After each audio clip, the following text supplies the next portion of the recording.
샬롬, 강문호 목사입니다. 저는 수도원에 대해서 궁금증들을 여러분에게 풀어드리고 있습니다. 제 1편에서는 수도원은 캐토릭에서 나온 것인가 하는 문제를 다루었고, 2편에서는 수도원에서는 수도한다고 그러는데 도대체 무엇을 수도하는 것인가 하는 문제를 다루었고, 이 시간에는 수도는 몇 단계를 걸치면서 완성이 되는가 하는 수도의 단계 5단계를 풀어드리겠습니다. 지구상에 250여 국가가 있는데 가장 작은 나라가 아토스 수도 자치국이에요. 수도사만 삽니다. 모든 건물이 수도원 건물입니다. 남자만 삽니다. 1200년 동안 여자는 한 명도 없었습니다. 그러기에 태어난 사람은 한 명도 없고 죽은 사람만 있는 나라, 각국에서 수도하겠다고 모인 남자들로만 구성된 나라입니다. 거기서 제가 왜 여자는 못 들어오게 해요? 그랬더니 하와 한 명만 있어도 망쳐요.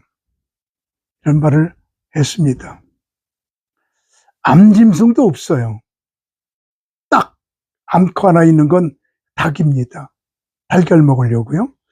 아주 신비한 나라입니다. 거기에 가서 제가 정통적으로 수도하는 모습을 보았습니다. 수도는 5단계를 걸치면서 수도의 완성을 향해서 가게 되는데, 이 5단계를 지금부터 풀어드리겠습니다. 제1단계는 프락티케 단계라고 하는데, 우선 비워야 돼요. 비웁니다. 그래서 각국에서 수도사로 수도하면서 살다가 하나님 앞에 가겠다는 사람들이 이민 오잖아요. 그러면 1년 동안은 빨래, 나무 자르기, 청소, 이런 뒷바라지 일만 합니다. 식당에서 접시 닦기. 1년 지난 다음에 우리 수도하는 거 보니까 수도사로 서운하겠습니까? 하면 그때 결정해요. 못하겠어요. 그러면 다시 돌아가고 나 수도하겠습니다. 그러면은 멘토를 정해줘요.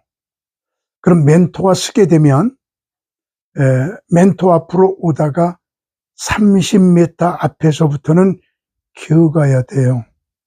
나를 평생 지도해 주실 선생님을 어떻게 내가 걸어가서 만나겠느냐. 그래서 기어가서 그 앞에 서게 됩니다. 그러면은 한 사람이 성경 찬송 후에 가위를 얹어서 갖다 줘요. 그러면 세상에서 난 머리는 다 깎아라. 그리고 머리를 깎습니다. 절의 스님들은 한 달에 2-3번 머리를 깎지만 수도사가 될 사람들은 사도 바울이 겐그리아에서 머리를 깎은 것처럼 평생 한 번만 깎으면 돼요. 그래서 머리를 깎습니다. 그리고 바닥에 깨구락지처럼 완전히 엎드려요. 그럼 검은 보자기로 온몸을 다 덮습니다. 그리고 멘토가 외칩니다. 너는 세상을 향해서 죽어라. 그러면은 나는 세상을 향해서 이제부터는 죽는 생활하겠습니다. 화답합니다. 그리고 검은 보자기를 들치면 일어나게 되면 그때 수도복을 입혀요. 그리고 오른손에 십자가를, 왼손에 묵주를 줍니다. 그리고 동굴 속으로 들어가서 3년 동안을 렉시오 디비나 예수 기도, 사람들 만나지 않고 하나님하고만 3년 동안 성경을 읽으며 연구하며 성경 말씀이 완전히 내게 인카네이션, 성육되게 훈련합니다. 그래서 즉흥적 행동이 성경적 행동이 되게 훈련합니다. 그리고 나오면 수도사가 되는 거예요. 우선 수도의 1단계는 비움, 프락티케 다 버려야 돼요. 베드로가 예수님을 만났을 때 배도 버리고 고기를 밤새도록 원했는데 2배 가득 채우게 됐는데 고기도 버리고 심지어 가정까지 버리고 예수님을 따라갑니다. 수도의 1단계는 버립니다. 버려서 빈바구니가 되어야 거기에 무엇인가를 채울 수 있잖아요. 비우지 않으면 어떤 것을 넣을 수가 없어요. 40년 동안 이스라엘 백성들이 광야에서 생활할 때 아침 만나를 거두러 갈 때는 빈 바구니 가지고 나가지 무엇인가 채워진 바구니를 가지고 나가면 어떻게 만나를 채우겠어요? 채움의 전 단계는 비움입니다. 프락티케입니다.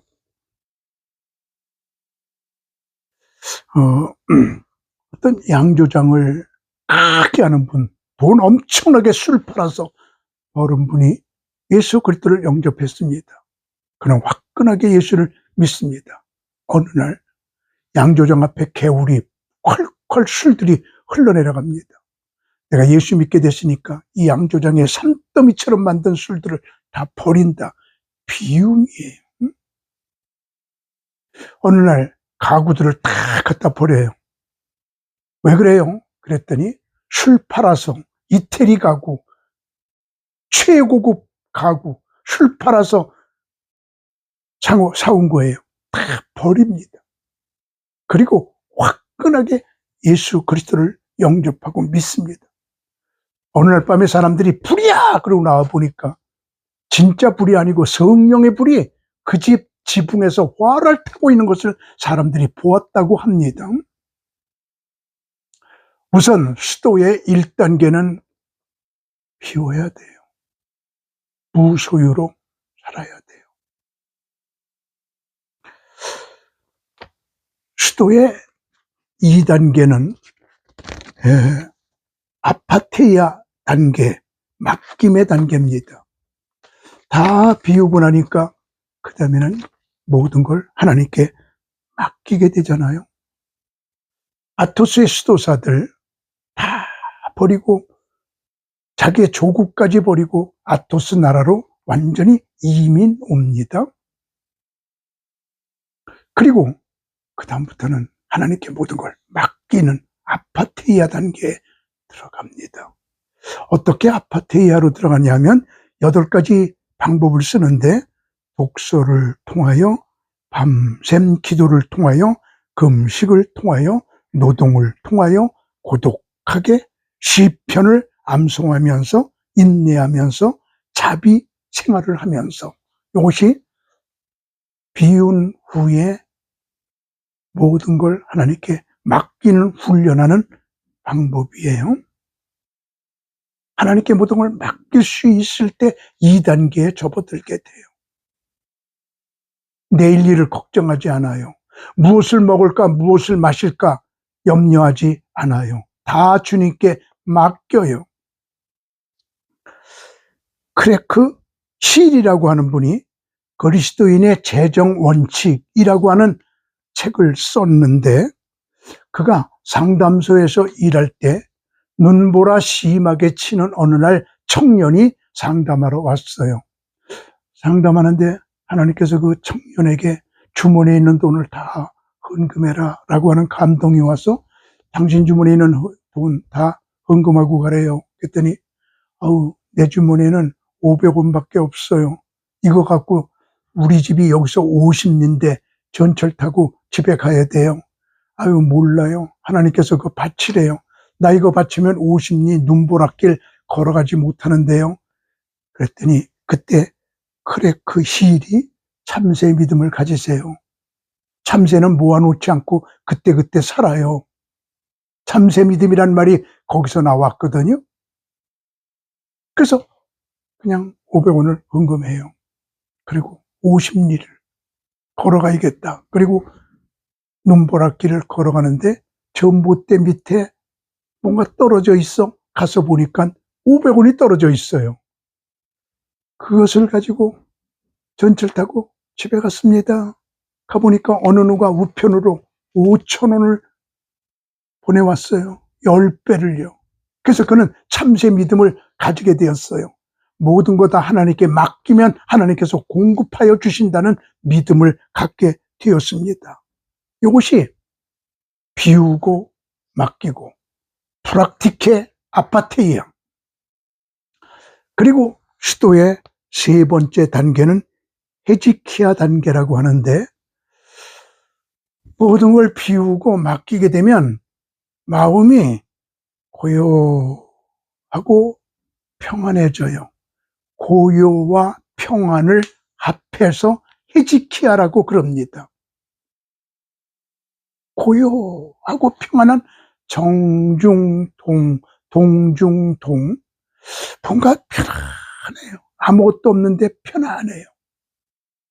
우리 시도원에 와서 많은 분들이 무엇을 도와드릴까요? 그럴 때 제 말은 아무것도 없어요. 그러나 필요한 것 없어요. 아무것도 없지만 필요한 거 없습니다. 그냥 살면 됩니다. 이게 수도의 세 번째 단계거든요. 사도 바울이 14권의 성경을 썼죠. 근데 14권 성경을 종합해가지고 내가 너희들에게 가장 권하고 싶은 게 하나가 있다. 14권 중에 최고로 권하는 게 무엇인지를 디모데전서 2장 1절 2절에서 말해주고 있는데, 그러므로 내가 첫째로 권하노니 너희들에게 첫 번째로 권하고 싶은 것이 있으니 이는 우리가 모든 경건과 단정함으로 고요하고 평안한 생활을 하게 하려 함이라. 우리 그리스도인들이 어떤 상황에 부딪히든지 간에 고요하고 평안한 헤지키야 생활하는 것, 요 3단계에 들어오는 것이 내가 너희들에게 첫째로 권하는 것이야. 바울이 그렇게 말해 주었습니다. 그런데 헤지키야라고 하는 말이 이렇게 바울이 한번 말했는데, 구약 성경에서 헤지키야 고요와 평안이라는 말이 꼭 한 번 더 나와요. 시편 131편 1절에서 3절을 보면, 여호와여 내 마음이 교만하지 아니하고 내 눈이 오만하지 아니하오며 내가 큰 일과 감당하지 못할 놀라운 일을 하려고 힘쓰지 아니하니이다. 나 어떤 큰일 하려고 힘쓰지 않아요. 다 맡겨요. 실로 내가 내 영혼으로 고요하고 평안하게 하기를 젖된 아이가 그의 어머니의 품에 있음 같게 하였나니 내 영혼이 젖된 아이와 같도다. 이스라엘아, 지금부터 영원까지 여호와를 바랄지어다. 내 영혼이 어떤 큰일, 멋진 일, 훌륭한 일 하려고 애쓰지 아니하고 모든 거 비우고 하나님께 맡기고 프락티케 아파테이아, 그리고 나면은 모든 걸 다 하나님께 맡기고 나니까 헤지키야 고요하고 평안한 마음이 내게 스며들어요. 젖된 아이가 어머니의 품에 있는 것 같은 편안함을 느껴요. 어린아이는 가장 편안한 것이 어머니의 품만이에요. 엄마 품속에 포한 게 엄마가 자장자장 두들겨 줄 때 그때보다 더 천국적 평안함은 없어요. 이런 젖된 아이가 어머니 품에 안겨 있는 것 같은 그런 편안함이 수도의 3단계입니다. 사도 바울이 이 헤지키야의 단계를 원한다고 우리들에게 말해주고 있습니다. 이스라엘 백성들을 모세가 애굽에서 데리고 광야로 나왔을 때 앞에 홍해가 가로막혀 있습니다. 그때 바로가 탱크, 병거 700대를 끌고 그들을 붙잡으러 옵니다. 그때 앞으로 가면 죽음, 뒤로 가도 죽음이에요. 200만 명의 이스라엘 백성들이 모세야, 매장지가 없어서 우리 여기다가 매장하려고 데려 나왔느냐? 모두가 우왕좌왕 난리가 났습니다. 그때 바로가 쫓아오면서 뒷얘기를 보니까 하하하, 하나님은 전법에 약한 하나님이구나. 왜 이스라엘 백성들을 홍해 앞으로 몰았냐? 꼼짝 못하게 우리들이 잡아갈 것이다. 하나님은 참 전법에 약한 하나님이다. 그리고 하나님을 조롱해요. 모두가 아우성이에요. 그때 모세가 한 말 좀 들어보세요. 너희는 두려워하지 말고 가만히 서서 여호와께서 오늘 너희를 위하여 행하시는 구원을 보라. 너희가 오늘 본 애굽 사람을 영원히 다시 보지 못하리라. 여호와께서 너희를 위하여 싸우시리니 너희는 가만히 있을지니라. 그런 상황 속에서도 가만히 있으면서 하나님의 구원의 손길을 기다리는 단계가 3단계 히즈키야 단계예요. 고요와 평안. 나의 마음속이 늘 편안해. 나의 마음속이 늘 편안해. 악한 죄 파도가, 이러면서 악한 죄 파도가 우리를 휘몰아쳐도 나의 마음속이 늘 편안해. 그런 이 3단계 고요와 평안 히즈키야의 단계, 이것으로 이끄는 것이 수도의 3단계예요.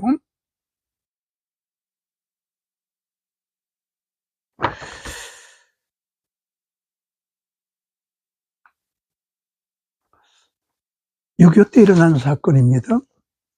이북에서 피난민들이 물밀듯이 몰려 내려왔죠. 그때 공산당들이 삥 둘러싸고 사람들을 한 줄로 세워놓고 조사해서 죽일 사람 죽이고 끌고 갈 사람 끌고 가고 찌끄러기 같은 사람들만 가 그렇게 조사할 때예요. 목사님이 한 분 계셨거든요. 이제 목사님 차례가, 조사할 차례가 다가올 때 하나님 나 어떻게 해요? 그랬더니 목사는 거짓말시키고 목사라고 그래라. 그럼 나 죽는데요. 목사는 죽일 때거든요. 너는 내게 맡겨. 주님께서 그 말씀하시기에 히즈키야, 고요와 평안. 주님께 모든 거 맡기는, 그리고 고요와 평안이 그에게 들어왔어요. 공산당 앞에 갔어요. 너는 뭐 하던 놈이야? 예, 목사입니다. 그랬더니 뭐? 목수? 그랬더니 가! 그러더라는 거예요. 우리 고요와 평안, 히즈키야, 수도의 3단계로 이끌어갑니다. 수도의 4단계는 그노스티케 단계라고 하는데 채움의 단계입니다. 이제 비우고 맡기고 고요하고 평안하게 되니까 그때부터는 무엇인가 빈 곳에 채워야 되는데 무엇을 채워야 될까요? 그런 거 없습니다. 하나님의 성품을 채우는 겁니다. 하나님의 영성을 우리에게 그때부터 넣기 시작하는 겁니다. 에릭 프롬이 사랑의 기술에서 이렇게 말합니다. 내가 저 사람을 사랑하는 것은 저 사람을 사랑하는 것이 아니라 저 사람 속에 들어있는 나를 사랑하는 것이다. 아무나 사람들은 사랑 안 해요. 저 속에 내가 좋아하는 요소가 있어야 그 사람을 사랑해요. 옛날에 우리나라에 유행했던 유행가 가운데 노란 샤스 입은 말 없는 그 사람이 어쩐지 마음에 들어. 어쩐지 나는 좋아. 미남은 아니지만 씩씩한 생김 어쩐지 나는 좋아. 어쩐지 마음에 들어. 그런 노래잖아요. 그 사람은 노란 색깔 좋아해요. 말 없는 사람을 좋아해요. 빨간 색깔 입었으면 안 좋아해요. 말이 많으면 안 좋아해요. 내가 저 사람을 좋아한다는 것은 저 사람 속에 내가 좋아하는 요소가 들어있을 때 그 사람을 좋아하는 거예요. 하나님도 마찬가지예요. 하나님이 좋아하는 요소가 우리 속에 채워져 있을 때 하나님께서 우리를 좋아하는 거 아니겠어요? 그래서 신의 성품을 우리가 채워야 되지 않겠어요? 이 단계가 바로 4단계 하나님을 닮아가는 단계가 됩니다. 이때까지 우리의 영성을 올려야 됩니다. 신의 성품 무엇입니까? 베드로가 우리에게 가르쳐 줍니다. 베드로후서 1장 4절에서 7절에 그러므로 너희가 힘써 너의 믿음의 덕을 덕의 지식을, 지식의 절제를, 절제의 인내를, 인내의 경건을, 경건의 형제 우애를, 형제 우애의 사랑을 더하라. 그랬습니다. 하나님께서 좋아하는 요소를 우리에게 채울 때 하나님께서 우리를 좋아하시고 하나님의 일꾼이 되는 겁니다. 그런 4단계까지 우리가 올라가야 됩니다. 수도원에서만 이렇게 할 수 있을까요? 아니요. 여러분의 집에서, 여러분의 교회에서 이 훈련하면서 생활 속의 수도사, 생활 속의 선교사, 생선, 생활 속의 선교사, 생수, 생활 속의 수도사 되어야 합니다.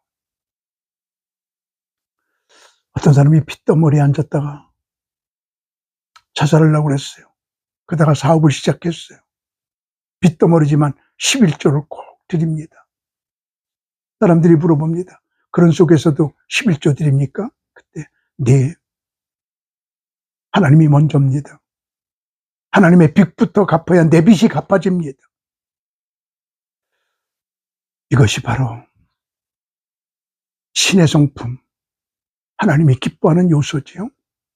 수도의 마지막 단계는 비오스, 그노스, 티오스라고 하는 단계입니다. 합일의 단계입니다. 비오스, 그노스, 티오스. 하나님과 합일되는 단계입니다. 하나님과 하나가 되는 것, 내가 그 안에, 그가 내 안에 들어가는 것, 이것이 수도의 마지막 단계예요. 우리는 티끌과 같은 존재기에, 우리는 지렁이와 같은 존재기에, 우리는 벌레와 같은 존재기에 하나님과 하나가 되어야 합니다. 너희가 내 안에 거하고 내 말이 너희 안에 거하면 무엇이든지 원하는 대로 구하라. 그리하면 이루리라. 이런 단계에 들어가게 되는 것이죠. 수도의 마지막 단계는 하나님과 합일의 단계예요. 이것을 이루었던 사람이 사도 바울입니다. 사도 바울이 3층천에 올라가서 하나님과 하나가 됩니다. 완전히 하나님과 하나가 돼요. 사도 바울이 고백하는 얘기 좀 읽어볼까요? 무익하나마 내가 부득불 자랑하노니 주의 환상과 계시를 말하리라. 내가 그리스도 안에 있는 한 사람을 아노니 그는 14년 전에 셋째 하늘에 이끌려간 자라. 그가 몸 안에 있었는지 몸 밖에 있었는지 나는 모르거니와 하나님은 아시느니라. 내가 이런 사람을 아노니 그가 몸 안에 있었는지 몸 밖에 있었는지 나는 모르거니와 하나님은 아시느니라. 그가 낙원으로 이끌려가서 말로 표현할 수 없는 말을 들었으니 사람이 가히 이르지 못할 말이로다. 내가 이런 사람을 위하여 자랑하겠으나 나를 위하여는 약한 것 외에는 자랑하지 아니하리라. 라고 고린도 후서 12장 1절부터 사도 바울이 고백하고 있거든요. 하나님과 합일의 특징이 있습니다. 수동적이에요. 사도 바울이 3층천에 올라간 게 아니라 하나님이 이끌어 가셨어요. 하나님이 주어예요. 내가 3층천 가고 싶다고 가는 거 아니에요. 내가 3층천 하나님의 나라에 가고 싶다고 가는 거 아니에요. 그분이 이끌어 주셔야 돼요. 그리고요, 완전히 합일되니까 말 못할 정도의 깊은 경지까지 들어가게 됩니다. 인간의 언어로는 표현할 수가 없다고 그랬습니다. 그러면서 완전 하나님과 합일되고 보니까 나는 아무것도 못해요. 하나님이 나 붙잡아줘야 돼요. 이렇게 고백할 수밖에 없거든요. 그렇습니다. 수도는 5단계로 하는 겁니다. 1단계 프락티케, 비움의 단계. 2단계 아파테이아 단계, 맡김의 단계.